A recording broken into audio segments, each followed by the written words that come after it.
Hi, I'm Cash, and welcome to Cash Talks Football, where I break down all the goals scored in the Premier League, using my vast experience from coaching all over the place and seeing mad stupidity.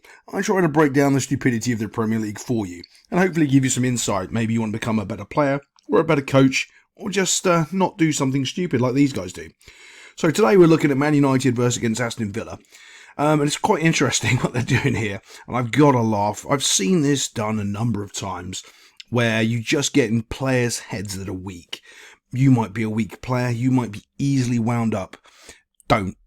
Okay, what do we mean don't? No. Find out if you are one of those people that snap. Try to find a way to calm yourself down. Try to find a way that you aren't weak-minded like this guy. This guy here lets this goal in because this guy here plays in his mind, whispering whatever he's saying to him, and the ball just goes straight in. Oh, got to finish up the smiley face. The other interesting thing is this with free kicks. I'm a big fan of whenever you take a free kick, having the free kick end up on goal. It has to be on frame, okay? Because I don't want the free kick to go off over here or over here. I want it to end up, if everybody misses it, it goes into the goal. It's a massive important point. And this is what ends up happening here.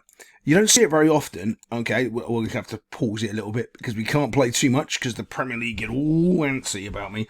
Right, so when this ball comes flying in, the other thing as well is if it's on frame, it takes any little touch to knock it into the goal. It can be a defender, it can be a striker, anyone, right? If you watch There's Only One Jimmy Grimble, it was the ref. As the ball comes across, no one's looking to touch it, and I don't really like the keeper's position as well. He actually has no interest in challenging for the ball because the ball goes all the way through and he hasn't actually moved his feet. This guy's very clever as well. He makes his run and he gets out of the box so he can't be offside. One of the United players is probably Bruno Fernandes, crying like a baby as always, complaining for offside or something's wrong or something or other, and the ball ends up going all the way in, bouncing right by his feet, catching him unawares because he didn't know they were trying to score a goal apparently, and it's straight into the net box.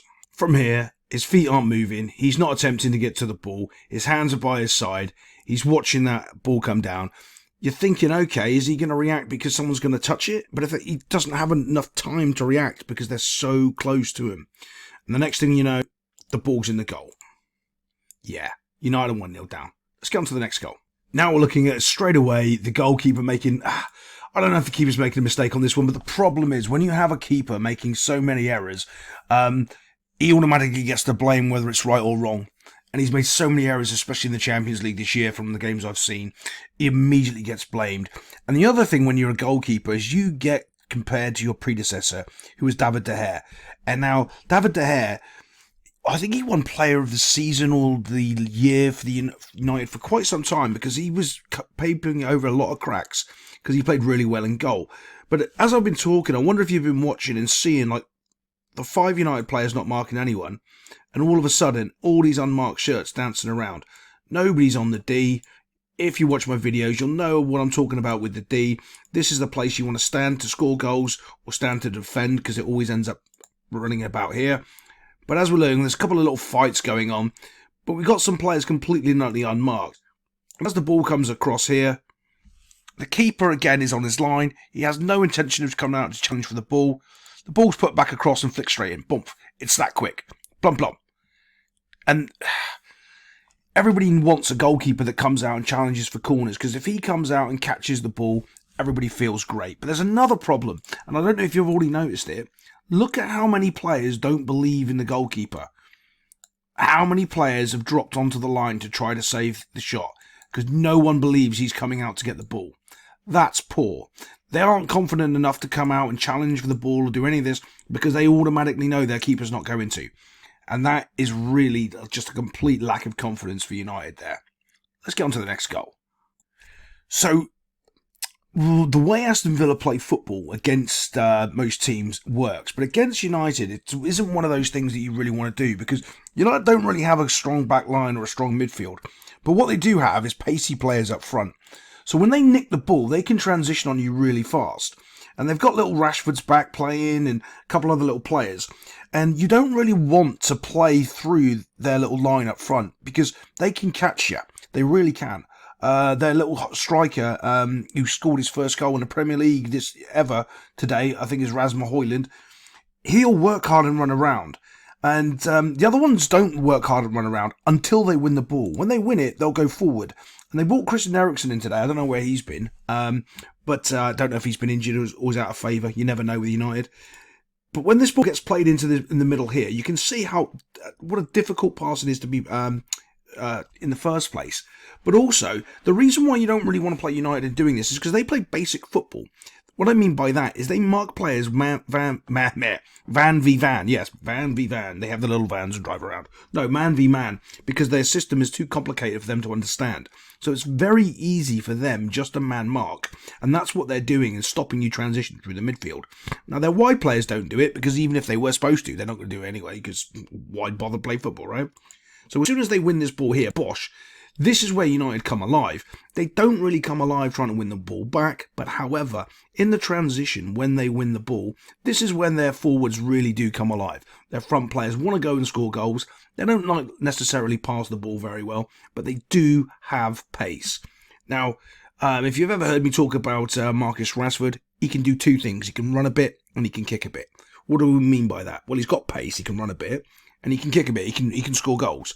But that's all. He can't do link-up play, he can't track back, he can't mark, he can't do all the things a footballer needs to be able to do.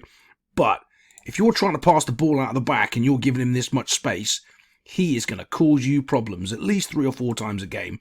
And he did a couple of times in this Villa game. And this is where he gets to run and make a problem for Aston Villa. Look, right now, Villa have got less players than United players going towards their own 18-yard box. And that's a problem, because the United players are going to outpace them as well. So as we move this forward, we can see that Rashford is off on his own. This is his territory. This is exactly what he wants to do. Run at the goalkeeper, 1v1, and see what he can do. Absolutely perfect. This is his wheelhouse. This is where he gets his goals, and he doesn't. He does something amazing. He finds out that there's other people on his team, and he crosses the ball to them. Now, the only reason Villa are getting caught out here just is because of the sheer pace. There's nothing they can really do. They've made that silly mistake, passing it through the midfield, and now they're in real trouble. All of a sudden, dosh, first guy misses it, second guy doesn't, and they get themselves a goal and get back into the game. Now we can see United are on the front foot. They're trying to put... actually, most of the second half, because I watched a bit of this game, they played... puts our old Aston Villa back. Now, Villa, of course, they're going for a good run. They might be able to get into the... Well, I think they'll be shooing for the top 4, maybe, but they've got a chance at the title. Now, they're not going to, because they showed in this game that they don't really have the energy. That's what really got them today. It wasn't that they couldn't play football. You could see that their players just didn't really have the energy left in them. And this is where United want you. Look at all the players. That every single one is running towards the goal. This is exactly where United want to be, because they're not very good at breaking teams down. They want to get in behind. Now, if you see people like this, you'll see it quite a lot in the Premier League. They'll put their foot on it and stop. And all these defenders come back and they get in a perfect line. I'm not a fan of that. If you've got defenders like this running at goals, I love a good pass that goes in behind and give your strikers something to go and run onto. If you see this, if you're playing football, get that ball and try to whip it in behind and give your strikers something great to go and tap into the net box. Here we go. Bosch hits it first time, doesn't even think about it, doesn't look, and it's a terrible ball. But this is the advantage. You play a terrible ball, and all of a sudden, before you know it, it hits somebody, something goes wrong, no one really knows what happens, because they're all running towards their own goal. For them to defend it or do anything, it's really difficult. The only thing he can really do is give it out for a corner. Well, great, you'll take a corner. So it's very, very hard when people put those balls in and the other team and yourself are all facing the goal. Now it drops to this little wee man's feet and he puts it into the net box. And there we go. Now, before you know it, it's 2-2. United are back into the game because of a simple ball in behind, not trying to overplay it, not trying to pass through the lines, just a ball in behind. It's very rare you see that in the Premier League at the moment. Just a ball in behind, just picking up the scraps. Let's get on to the next goal. If you're new to the channel, you won't hear me yelling about this a million times, but if you've been here a couple of times, you would have. This is where you need a player to be right about now. Okay, you're going to ask, why does a player need to be there, Cash? Simple. Your goalkeeper is covering the front post. You need some help covering the back post. Remember, He's not there marking the post. He's there standing there as his starting position. When the cross comes in, he can react to anything that he needs to. If he needs to stay there, he can, or if he can come forward. But his starting position is important, and he needs somebody there. Why? Because if somebody was, they wouldn't have scored this goal. As this goal comes in, though, I want you to watch how quick the strike is from the moment the Aston Villa player hits it to it's in the back of the net. Watch. As it comes across, boom, here we go. See, Villa aren't doing a bad job marking, but they've got enough bodies there, but these two aren't close enough. Can you see that? These ones are fine. When this comes in, though, it's just hit his thigh.